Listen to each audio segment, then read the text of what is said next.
And then, so like we said, we still have about, well, looks like about 10 minutes left. If folks have a question or a comment, you can please press *6 on your phone to unmute yourself, or click the little microphone symbol that's in the lower left hand of your screen. Bottom left.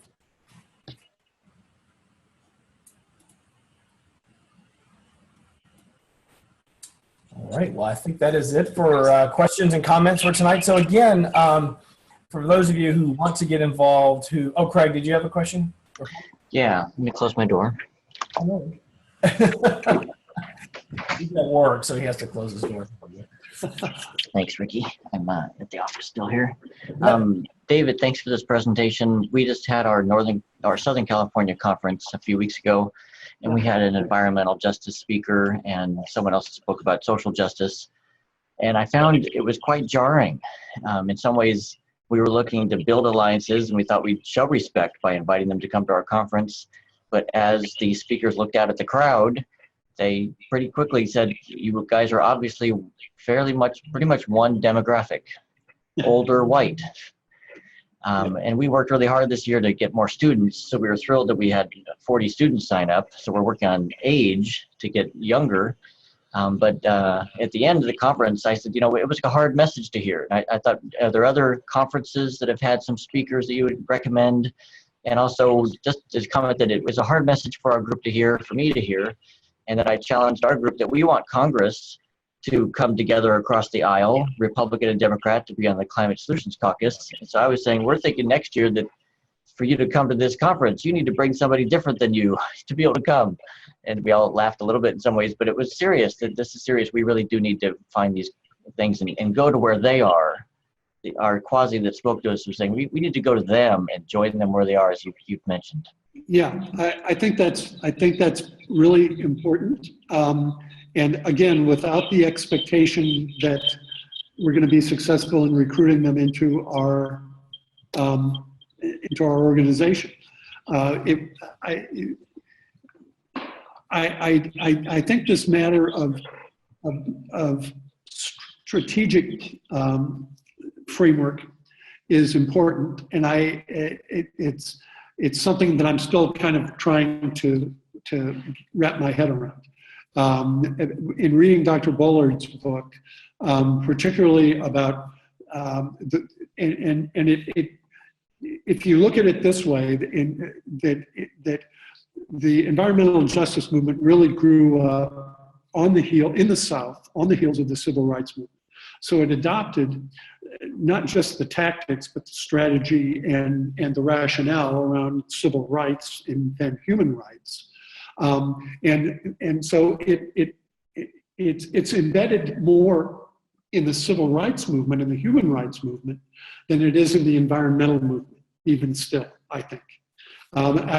This is a notion that I'm still trying to play with, but I think it's part of where there's a lack of affinity, even though I think people of color, particularly Hispanics, all the polling tells us that they are more concerned than any ethnic group about global warming.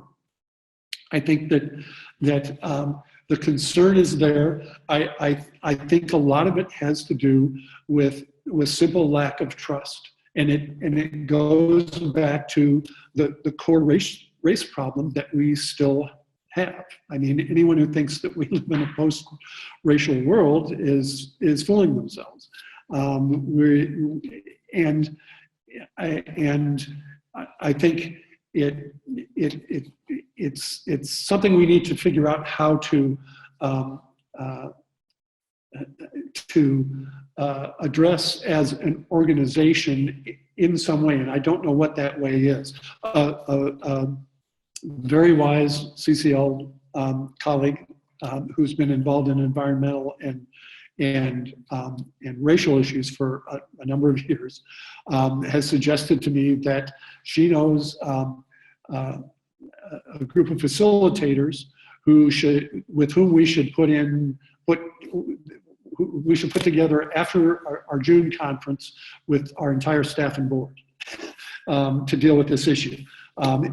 Because she thinks that they can deal with it, and that this particular group of facilitators can deal with it in a way that will, and this is her point, that will allow people to deal with their feelings around race and get rid of the guilt that's involved in it. And I think there's something to that. And overcoming the guilt and unease around this, I think is part of the issue that we have to recognize is there. It's there in all of us, and we need to be cognizant of that as we're trying to build these relationships. I know, as CCL, we're focused on solutions and being positive. This is, I think, tricky, and tricky doesn't even begin to describe it, I guess.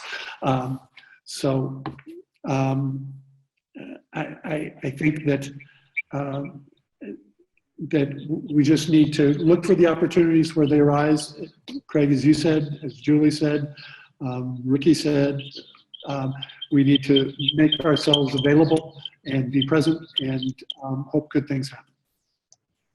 Thank you, David. I just want to add that it does seem like we in CCL want to encourage people out of their comfort zones.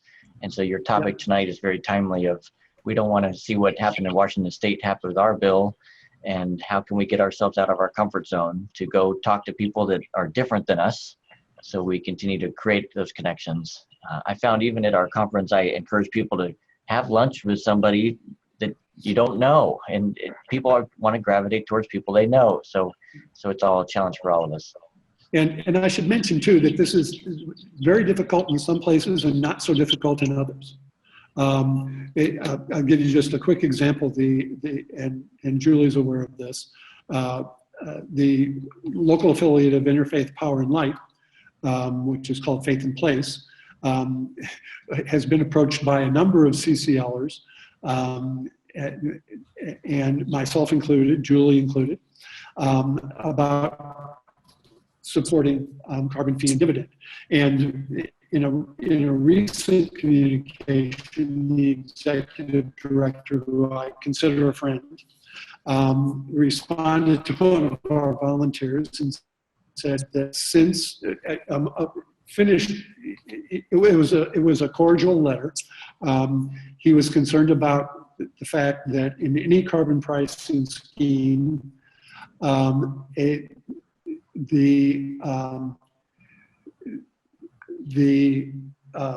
community is going to be the last one to be closed. Now, this is again is a matter of power and influence. It also may be a matter of regulation. I don't know that I buy that argument. But the last thing he said was that since the environmental justice movement writ large, and his organization in particular, had not been consulted in the formulation of our policy, there basically was no way that he was going to support it. He was not movable on that issue. Now, we can't unring that bell, and so I don't expect we'll ever get the Illinois affiliate of Interfaith Power and Light on board carbon fee and dividend. On the other hand, across the border in Indiana, one of the CCLers, a CCL member is, I believe, the chairperson of the board of the Interfaith Power and Light affiliate there. She's on the board. And if I'm not mistaken, we have an endorsement from the Indiana affiliate. So it's a matter of personalities. It's a matter of what's going on in regions and solidarity amongst the environmental justice groups. And it's also a matter of history, where there have been bad experiences. There are hardened attitudes, and that's where I think we can move toward our relationship model if we go authentically to just be present